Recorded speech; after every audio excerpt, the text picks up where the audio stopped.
Well, it's the see you later. I don't know what to say about it. Well, I guess it's pretty good. I'm Father Chris Decker.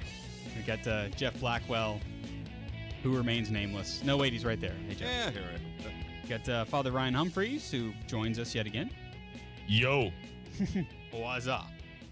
And Mary Kay Taylor, who I must say has done just a wonderful job. Yeah, if you yell real loud, Mary Kate will maybe be able to hear you. Yeah, in space, nobody can hear you scream. I'm sorry. That's just the way that it is. They kind of can. Well, did you see? Gosh, it might have been on the BBC. They actually have the first audio recording from space. I'll have to look it up and see if we can put it in the show notes. Oh, that would be neat. But I think it might have been. I don't know if it was from the Voyager spacecraft because I only caught the tail end of the news. But they actually had an audio recording from what space sounds like. So Joss Whedon could be wrong, Father. Oh, he very well could be wrong. He's crazy. There's no opera music in space. There's actual noise. Because, that's the deal. Like in, here we go again. In Star Trek, yes, things explode in space. And when they explode, you hear the noise. Yes. Well, Joss Whedon of Firefly fame and Serenity fame. Have you ever seen the Firefly? I have not, no. Jeff, you must see Firefly. Really? Okay. What are we going to do with just Jeff? Wow. Anyway, so Joss Whedon says, well, there's no sound in space. And so when things explode in space, like a ship or something like that, shouldn't be any sound. When it goes to warp or whatever they call it, shouldn't be, none of that. So he plays usually some form of opera or instrumental piece whenever they cut to a space shot. That sort of reminds me of 2001: A Space Odyssey. Yeah, well, that's very true. 2001, I don't think you ever heard any sort of sound effect in space. I don't think so. I don't either. I've been wrong before. I haven't had a chance to consult my beard. Oh, yeah? I don't know how to respond to that. I've got no thoughts on that. But I have no beard. Yeah. But. Yeah. So there's that. But anyway, I don't know. I just think it's neat that space has sound. Possibly. There was something. It might have just been background radiation, but there was sound. Yeah. They played a little bit. It seems as though I've heard recordings from the Very Large Array out in New Mexico, the VLA. Oh, yeah. That they had, but it just sounded like almost like white noise to me. It was just static, But this was coming from outer space. Woo! Actually, we were driving across the plains. I forgot the name of that. Father Ron, do you know the name of the desert or the plains where that Very Large Array is located? I don't. Oh man, we came over through a mountain pass, and it kind of looked like a desert, and then way out in the distance we could see. Wait. Those satellite dishes out there. There's a bunch of them. And sure Come enough, on, Flash. Let's go investigate. We got out there and they had a sign from, I didn't even realize we were going to be passing by them, but I love that kind of stuff. And they had this self-toured museum on the property there. That's kind of cool. So apparently the sounds emitted by stars light years away from Earth Uh-huh. in 2011 were captured by British astronomers using the Kepler Space Telescope. They say that the music created by the stars gives a much more accurate picture of their size and structure than was available previously. Nothing like, feed me. No, I think it's probably more like a David Bowie song. I mean, if I had to, I like that. Yeah. really hope it's not. You prefer Sting, Father? Ground control. I as much as I enjoy David Bowie, I think he's a bit crazy. So Do you celebrate his entire catalog, Father? I don't celebrate Bowie's entire catalog. That is really the one song that I What, Ground Control? I'm a Major complete Tom? poser. I like changes, Oddity, but that's really it. Did you see? I thought of this, and nobody made the joke that supposedly whenever the latest cosmonauts were coming back to Earth in their vehicle, they lost their video guidance. They lost all their telemetry, and so they had to be talked down. They had to be told when to fire their rockets and everything by ground control. Right. And the whole time I'm going, oh, please, some of you've got to make that. You've got to make the ground control to Major Tom. Nobody. Oh. Nobody. So here it's just me. I'll do it. No one has a soul, I guess. I suppose not, or at least not a sense of humor anymore. Of course, I mean, to realize, people's lives are in danger, obviously, the cosmonauts, as they're coming in. Apparently, They knew what they were signing up for. They did. Darn it.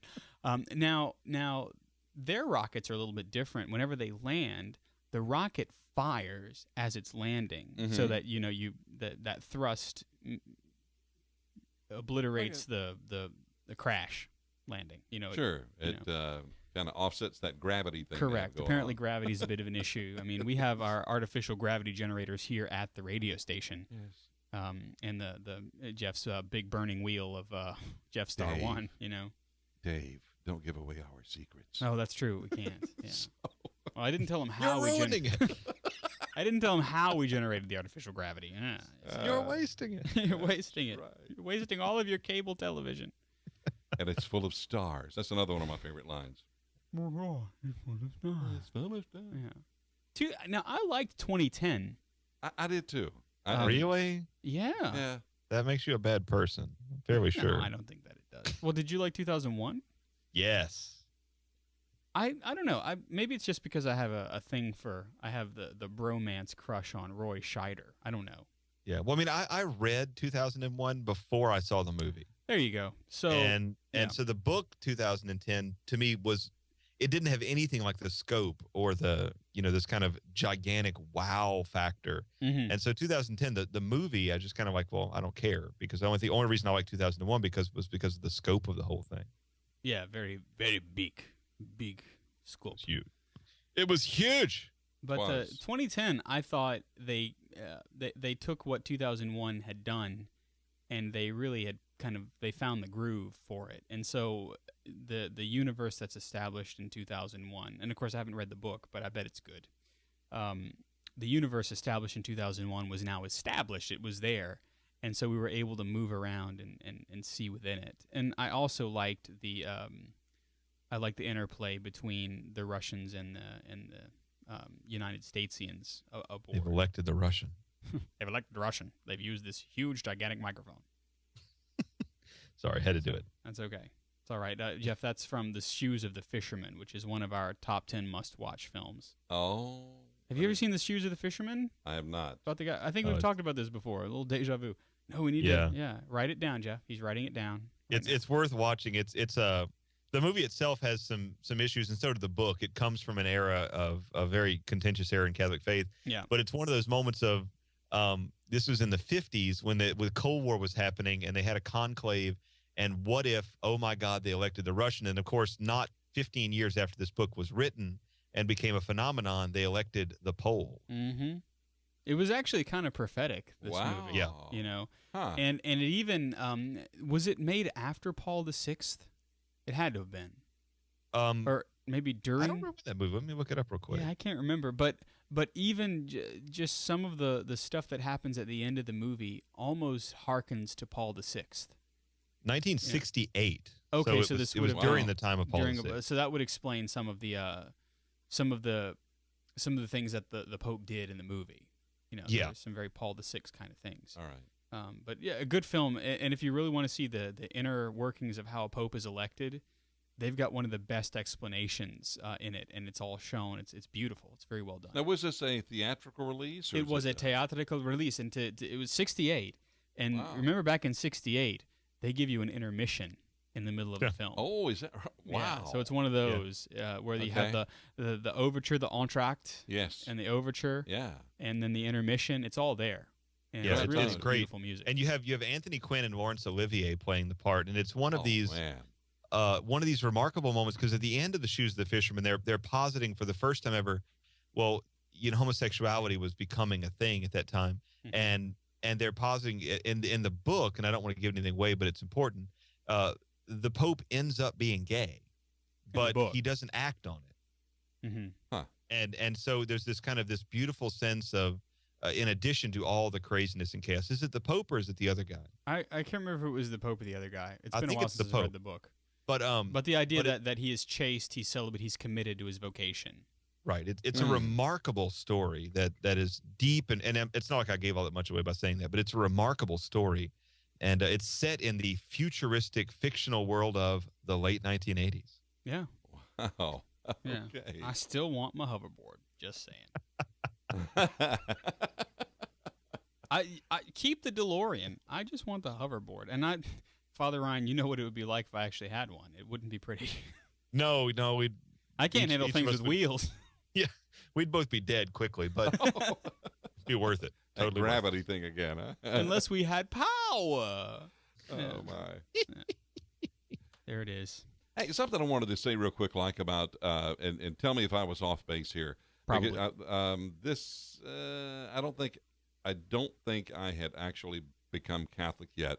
But we used to have the Jehovah's Witnesses that would come through our neighborhood on a fairly regular basis every, couple of 3 times a year. And I'd finally gotten to the point where when they would show up, they wanted to give me the watchtower and the awake. And I would say, all right, great. Yeah, I'll take it. But listen, we're going to have to agree to disagree. But, I have my beliefs. You have yours. But I want to commend you for having the courage to, do what you're doing here. So, keep up the good work and send them on their way. I said, my neighbors may be interested, but go bother them.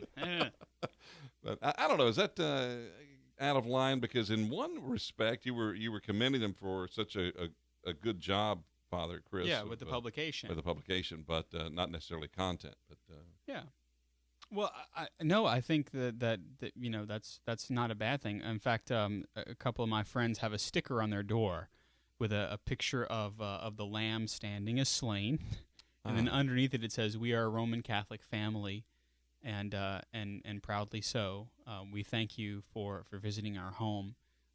But I forget exactly how it's worded, but it's a very succinct but, shall we say, pastoral response. Yeah, because I'll be honest with you, I made up my own one sign with the "Forgive me for," and I'll tell you why. I said no Jehovah's Witnesses, and it was on the window. I said don't knock, no salesman, no Jehovah's Witnesses. And then I found out my neighbor across the street was Jehovah's Witness, so I had to go apologize to her. But she was cool with it. She understood, Yeah. And it's one of those things. Again, we as Catholics, and Father, you can certainly correct me if I'm wrong. We do raise up the little nuggets and kernels of truth in other faith traditions. For example, the nugget of truth that is beauty in design. Mm-hmm. That's good. Some of the theological things that are expounded in these publications, absolutely wrong. Right.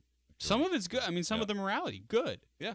And so we are called to hold up what is good, and even in a sense to amplify it. I mean, I don't think that we came across as providing an apologetic mouthpiece for the Jehovah's Witnesses, but at the same time, to be able to say, guys, you're doing that well. Yeah.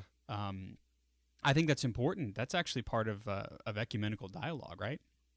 No, it absolutely is. And because I was rereading Nostra Aetate yesterday, actually. Mm-hmm. We ought to, as a means of seeking to assist in the conversion of others, point out parts of their own truth, like St. Paul did at the Areopagus. Yeah. At the same time, though, we should be very, very cautious of commending the nugget of truth that is within an error to someone else who is not properly trained. Right. So while, Father, you and I are professionally trained, theologians and philosophers, mm-hmm. It's one thing to say, we should pick up the Watchtower, read through it, and highlight the 8 or 10 things that are really quite good, as we did in the show today.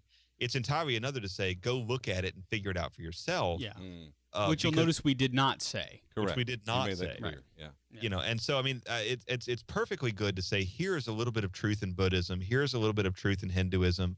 Here's a little bit of truth in basically anything. Right. But we always need to be careful as Christians to simply hand that to somebody who is not informed and not trained and say, now you look for it. Because remember, Christianity is easy to practice, but difficult to understand. And that's something that's a distinction that's rarely made. Jesus did not intend to make the faith easy to understand. In the parables, he made it easy to practice. Mm-hmm. He did not make it easy to understand. That's right. Yeah, it's been one of those little subtle things that I've realized recently and been preaching about, because somebody, a Baptist, was arguing with me about infant baptism. And I said, where at what point does it seem like Jesus made the faith easy to understand? I don't get that. He consciously pulls the apostles aside and said, I gave them this information. but I did not want them to understand. I want you to understand. Yeah. I gave it to them in parables. Yeah. I'm telling you about it. And then when you go to them, use parables and then help them to understand. Yeah. You know, Yeah. and it's not, I mean, and perhaps the minds might say, well, isn't that Gnostic? Well, it's not, actually. It's providing a didactic means of coming to the truth. Wouldn't you say, Father? Well, it's that, but it's also just the realization that not everybody needs to have a deeply overwhelming and profound intellectual depth. Yeah. The Lord wants to be able to speak to everybody. Yeah, and we know those people, right? Those who and Jeff, you probably know them well. They could not give a theological dissertation to save their lives, but you ask them, do you love Jesus? And they can say, yes, I love him deeply, and I know him. Yeah. And that there's goes beyond so many emotion. saints like that. Yeah, exactly. Saint Jean Vianney is a good one, right? Mm-hmm. How many times did he flunk out of the seminary? You know? Well, I'm thinking too of Elizabeth Ann Seton. That's correct. correct. Or Mother Teresa of Calcutta. That's right. Who they didn't have degrees behind their name, but they were actually able to do great things because of masters of the spiritual life. Right, because of their simplicity. That's right. Yeah. And the same thing too with Teresa of Avila to a deep extent. I mean, one is considered true. a doctor of the church, but certainly never wisely educated in the faith. Neither was Teresa of Lisieux. That's right. If you look at her writings, there are very few footnotes to other sources. Yeah. It's simply, I mean, a part of it, I guess we would probably say, is infused knowledge, you know, given by the Holy Spirit, but also the ability to communicate it in a simple manner. Right. And, I mean, she practiced the faith as a doctor of the faith. But, I mean, if you would have asked her to pull her aside and say, can you explain to me the theological underpinnings of your little way with specific references to the fathers of the church, she would have went, oh, mon Dieu. I go maybe make some dinner and I peel potato. That's right. Exactly. I'll say a decade while I peel a potato and pray that you don't ask me that again. And before I even knew what apologetics was, I had gotten into it, kind of an argument with this guy. At one point, I got frustrated because I didn't know how to get my point across. But, you know, he was just going on and on about, and this is a Christian guy, you know, and he believed in the virgin birth. And so he was like, well, you know, Mary went on to have kids. It says so in the Bible. And I said, okay, I disagree with that, but let me just put it this way. Does that make her any less of a virgin when she had Jesus? Right. And he's like, oh. And that was and look, that's the depth of my apologetics at that point. So Jeff Blackwell practicing reasonability in the faith. Listen, so we were talking about that earlier. That's what I love about the faith. It's so reasonable because even as a kind of a level 1 Catholic, already you were being able to make logical distinctions, and that's good. And you may have not been complete in it. But the Lord can work with that. Well, right? it did, and it chilled the argument. And the guy was just like, he came back actually a couple of days later and apologized. He said, "I understand you're pretty passionate about your faith, even though you don't, speak very well about, even though you're not very, knowledgeable." So, but anyway, and that's good though. But how many people do we know that may not be knowledgeable? But they're very passionate in a good way. Yeah. And that's the one thing I would say that the more I get to know about our faith, even though it's been over 20 years. Yeah. And I mean, it's just been in the last year or so that the depth of love for Mary has increased so much in my life. I just and that's what we're saying, right, Father? Is that depth of love for Mary doesn't necessarily come from book learning. Yeah. But it comes from the Lord speaking to the heart as only he can. And sometimes it's with intellect and sometimes it isn't. That's right. That's absolutely right. You know, there are so many saints who are little, like who did nothing more than look at the windows in the church, prayed their rosary, but they knew the Holy Spirit. And, that's what you really need. Yeah. And so, on that note,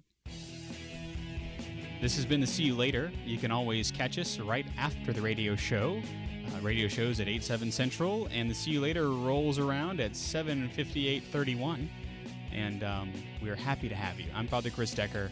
We've also got Jeff Blackwell, who runs the board, Mary Kay Taylor, who is always pressing the buttons. Yes. And Father Ryan Humphreys. Make sure that you join us every week if you can. We'll see you next time.